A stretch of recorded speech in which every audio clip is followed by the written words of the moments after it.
Jadi kalau kita menyikapi atau menilai ya atau mengevaluasi seseorang yang kemudian dia itu memiliki pemahaman manusia setelah mati, ya sudah selesai jadi tanah, selesai gitu ya, nggak ada apa-apa, nggak ada pertanggungjawaban setelah kehidupannya saat ini di dunia, begitu ya. Kira-kira yang paling untung orang yang kaya raya dengan cara hasil korupsi uangnya triliunan, ataukah orang yang miskin sekali dan dia mencari uangnya dengan cara yang baik-baik sesuai dengan aturan hukum? Enak yang mana? Enak kaya raya korupsi, karena toh mati selesai mati. Kira-kira seperti itu dalam kehidupan nyata seperti ini adil enggak? Yang nggak adil siapa yang membuat kata-kata tidak adil? Manusia yang lain. Kalau manusia yang lain itu mengatakan nggak adil, yang seperti itu tahunya gimana? Buat apa kemudian diadili? Pakai saja untuk manusia itu hukum rimba saja. Kan begitu. Kan begitu artinya. Adakah manusia yang mengatakan seperti itu, kemudian itu patut untuk kehidupan manusia yang ada di alam semesta ini? Jadi manusia sendiri akan mengevaluasi perilaku seperti itu, orang kaya raya dengan cara korupsi, dengan cara merampok, kemudian membunuh, katakanlah mafioso yang kemudian menjual wanita, jadi pekerjaannya itu perjudian, pelacuran, dan perampokan gitu ya. Kaya raya mereka. Dibandingkan dengan masyarakat yang lemah, kemudian dia bekerja, cleaning service, kemudian habis itu dipremani gitu ya. Enak mana? Kalau ternyata lebih enak mereka, ya orang jadi seperti mereka semua. Tapi orang yang melihat sebagai suatu kehidupan nyata orang yang ada seperti sekarang ini, kan seperti sekarang ini yang terjadi toh. Wah, yang seperti itu yang nggak adil, kalau gitu orang yang lemah-lemah habis no. Ada orang yang mau mengatakan itu. Kok dia punya siratan seperti itu di dalam kehidupan? Tentu itu tidak benar. Kalau ada pertanyaan seperti saja dilakukan oleh manusia, itu jelas tidak benar. Lebih-lebih pada saat manusia itu pasti ya akan kembali pada pertanyaan, loh kok saya bisa ada ya di bumi ini seperti ini loh. Bulu saya ada kan gara-gara dari rahim ibu saya. Nah, kok iso rahim ibumu itu ada kamu? Ya gara-gara ada sperma yang membuahi. Kalau nggak ada sperma nggak ada. Jadi gara-gara ada bapak, begitu kan? Kemudian, lah kok bapak ada? Gara-gara ada ibu, gitu ya. Dan seterusnya sampai ke atas. Lah terus yang pertama kali siapa? Kalau orang seperti itu ujung-ujungnya yang pertama kali nanti kera. Teori Darwin yang dipakai kan? Ya, paham teori Darwin?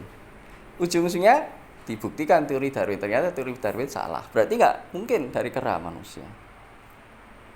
Maka nggak mungkin manusia itu berhenti manusia dari manusia saja. Pasti manusia dibuat oleh yang membuat manusia. Begitu. Nah, seperti inilah yang terjadi dalam konsep materialisme.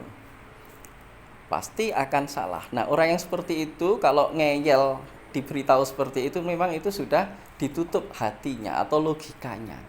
Logika yang ada di otak. Fungsinya untuk kemudian melakukan analisis. Otak ini dipakai, merupakan alat ya, dipakai untuk analisis.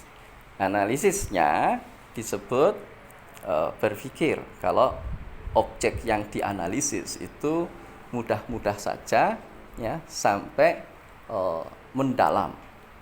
Ringan sampai mendalam. Tapi kalau analisisnya sudah sedalam-dalamnya, tidak dalam kategori berpikir, namanya berfilsafat. Karena pada berpikir itu akan menganalisis objek yang ada apa adanya. Tapi pada saat berfilsafat tidak lagi menganalisis objek itu apa adanya, di luar dari apa yang ada juga dijadikan bahan untuk melakukan analisis sehingga lebih mendetail. Berfilsafat ini akhirnya akan bisa menemukan hakikat manusia. Gak mungkin manusia itu dari manusia saja berhenti, enggak. Pasti ada yang menciptakan manusia. Itu kan ketemu begitu. Lebih-lebih saat dia ternyata ada di bumi, dan dia terikat kehidupannya, manusia kan terikat kehidupannya dengan adanya matahari, adanya bulan, ada siang, ada malam. Nggak bisa tidak loh. Kalau kamu nggak ada malam, kamu bisa bingung, panas sekali, ya kan? Kalau nggak ada siang, ya malam terus, dingin sekali, ya kan gitu. Yang kamu lihat di kutub itu ya, yang ada penduduknya kan kutub utara. Pada saat matahari itu ada di sebelah sisi selatan 6 bulan kan, di sana kan matahari itu hanya pagi terus, sehingga sana dingin. Ya pada saat kemudian matahari di sisi utara Khatulistiwa, dia nampak mataharinya lebih tinggi, tapi juga nggak panas karena jaraknya jauh. Kan hanya katakannya sore terus gitu ya. Itu seperti itu, sudah jadi kutub gitu ya. Apalagi kalau malam terus, siang terus. Artinya kemudian manusia terikat pada kenyataan alam. Pada saat seperti itu kan bertanya, siapa yang membuat siang malam? Siapakah yang membuat matahari? Begitu. Kira-kira yang membuat matahari siapa? Pertanyaan yang paling mudah, ya sudah pokoknya Tuhan. Ya sudah pokoknya ada yang membuat. Itu ada yang membuat, nah berhenti di sini. Pokoknya ada yang membuat, sudah pada saat ada yang membuat, kamu sebut namanya Tuhan. Gitu aja. Kemudian orang mulai mengkategori atau mengidentifikasi konsep-konsep ketuhanan.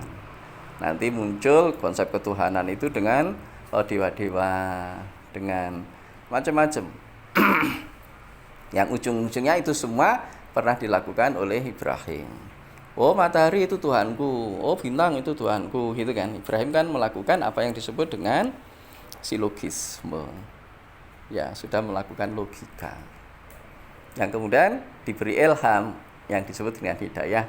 Itu semua bukan Tuhan, itu ciptaan. Yaitu Tuhan yang menciptakan matahari, yang menciptakan bintang, yang menciptakan malam, siang, begitu.